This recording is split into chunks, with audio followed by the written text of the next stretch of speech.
Mesdames et messieurs, bonjour et bienvenue pour cette nouvelle édition de Midi au Caire pour ce dimanche, le 15 octobre 2023.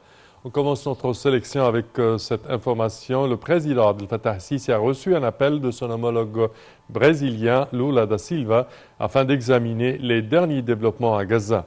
Selon le porte-parole de la présidence, les deux chefs d'État se sont penchés sur les conditions sécuritaires et humanitaires détériorées dans la bande de Gaza à la lumière de l'escalade de la tension dans l'enclave palestinienne.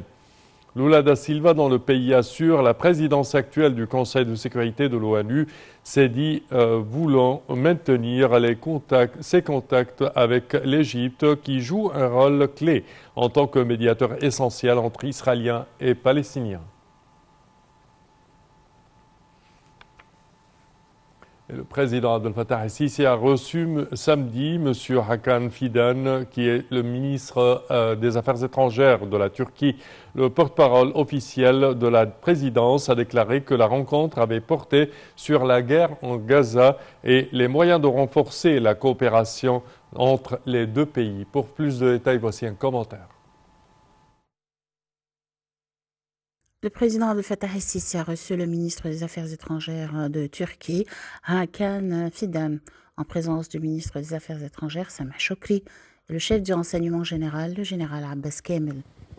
Le porte-parole officiel de la présidence, le conseiller Ahmed Fahmi, a déclaré que l'entretien a porté sur l'évolution globale de la coopération bilatérale entre les deux pays, où il a été apprécié par les développements positifs observés dans les relations égypto-turques, qui se déroulent dans le cadre d'un cadre de respect mutuel et d'intérêt commun, tout en soulignant l'importance de poursuivre les travaux afin de faire avancer les relations entre les deux pays et de passer à une nouvelle étape au cours de la période à venir, en plus de poursuivre les démarches mutuelles et de s'appuyer sur des progrès tangibles afin d'activer divers mécanismes de coopération bilatérale. D'autre part, des points de vue ont été échangés sur l'escalade militaire accélérée dans la bande de Gaza, où un consensus a été atteint sur l'extrême danger de la situation actuelle et sa menace pour la stabilité et la sécurité de la région, ce qui nécessite d'intensifier les efforts internationaux pour œuvrer à mettre immédiatement fin aux violences et rétablir le calme, et prendre des mesures immédiates et efficaces pour protéger les civils et éviter qu'ils ne soient exposés au risque de mort, de déplacement et de destruction. Dans ce contexte, les deux parties ont exprimé leur profonde préoccupation face à la détérioration des conditions humanitaires dans la bande de Gaza, tout en soulignant la nécessité de fournir un accès sûr et urgent à l'aide humanitaire à la population de la bande et de ne pas la soumettre à des politiques de punition collective telles que le siège, la famine ou le déplacement. À cet égard, le ministre turc des Affaires étrangères a apprécié le rôle de l'Égypte dans la coordination et la facilitation de l'arrivée de l'aide humanitaire et des secours de tous les pays concernés et des organisations internationales au peuple palestinien dans la bande de Gaza, tandis que Monsieur le Président a souligné l'importance capitale des efforts internationaux coordonnés pour mettre fin au fardeau de l'aggravation des souffrances humanitaires auxquelles le peuple palestinien de Gaza est exposé. Le porte-parole officiel a ajouté que les deux parties ont souligné l'importance de rechercher une solution radicale et permanente aux situations de crise actuelles en travaillant à un règlement juste et global de la question palestinienne, ce qui exige que toutes les parties soutiennent la réalisation d'une paix juste et globale fondée sur la solution à deux États, conformément aux termes de référence de la légitimité internationale, d'une manière qui préserve les droits légitimes du peuple palestinien et assure la sécurité de tous les peuples de la région. Et pour plus d'explications sur ce sujet, mesdames et messieurs, nous avons le plaisir d'accueillir au bout du fil son Excellence, Monsieur l'ambassadeur Hussein Hariri, ancien ministre adjoint aux Affaires étrangères. Bonjour, Monsieur l'ambassadeur. Bonjour. Alors, comment voyez-vous les réunions hier entre le président de la République et le ministre turc des Affaires étrangères? Et ils ont parlé de deux sujets principalement. Le premier, la guerre à Gaza, et deuxièmement, les relations et le renouement des relations entre l'Égypte et la Turquie. Moi, je pense que cette rencontre est la première pour le ministre des Affaires étrangères turc Oui. C'est sa première visite au Caire. Et comme vous venez de le préciser, intervient après les échanges des ambassadeurs entre les deux pays.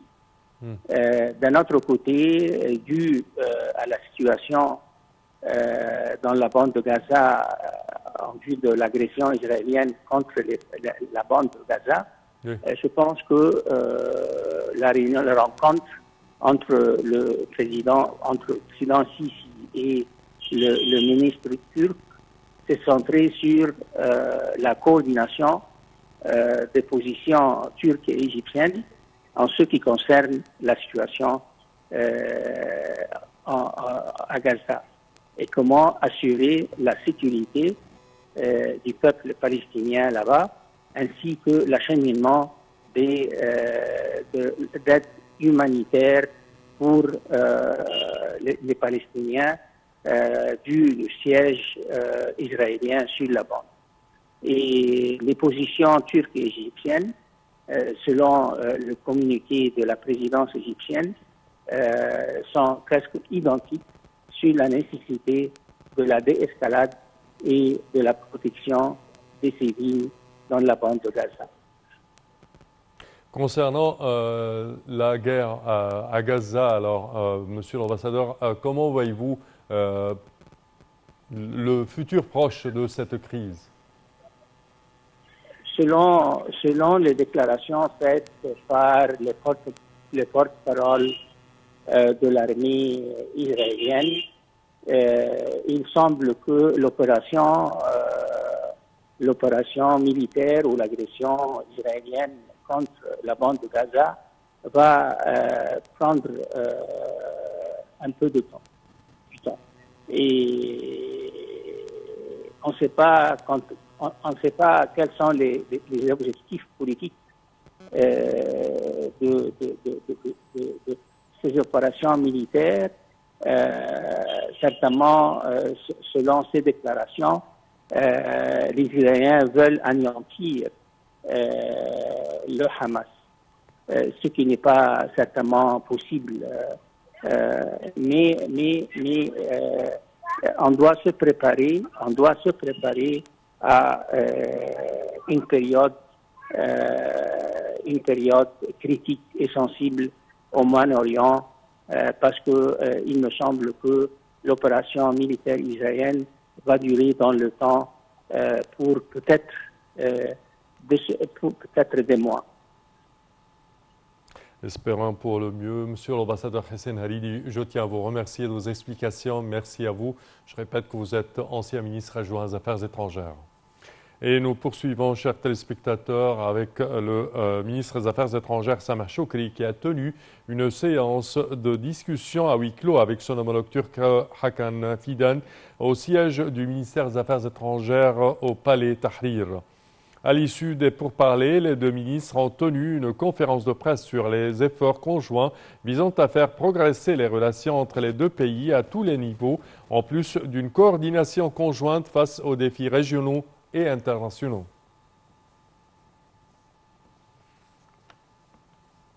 Et le chef de la diplomatie a affirmé la position de l'Égypte, rejetant les appels répétés d'Israël aux citoyens de Gaza à se déplacer vers le sud de l'enclave.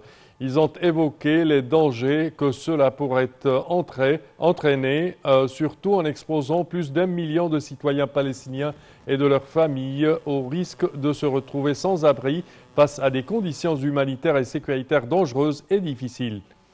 M. Shoukry a fait ces déclarations lors d'une rencontre avec la ministre allemande des Affaires étrangères, Annalena Baerbock, actuellement en visite au Caire. La rencontre a porté sur la situation sécuritaire et humanitaire détériorée dans la bande de Gaza, l'escalade actuelle entre les parties israéliennes et palestiniennes et les moyens de coordonner les efforts internationaux et régionaux afin de mettre terme à cette escalade.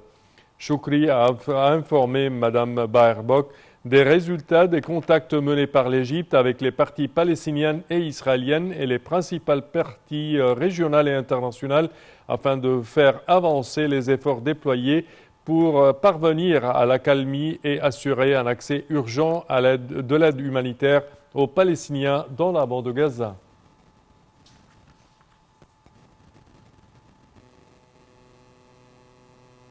Et le président du Parlement arabe, Adel Assoumi, a souligné que la région arabe a été témoin d'une escalade israélienne sans précédent et a rendu l'État hébreu totalement responsable de la situation sur le terrain dans la bande de Gaza. Adel Assoumi s'exprimait à l'ouverture de la séance générale du Parlement arabe. Il a dénoncé les exactions des Israéliens qui ont ciblé des quartiers et des villes de la bande de Gaza, obligeant les citoyens à quitter leurs maisons et à se diriger vers le sud. Selon lui, cette mesure constitue une grave violation des règles humanitaires et du droit international. Il a dénoncé ouvertement ce transfert forcé, le qualifiant de crime contre l'humanité.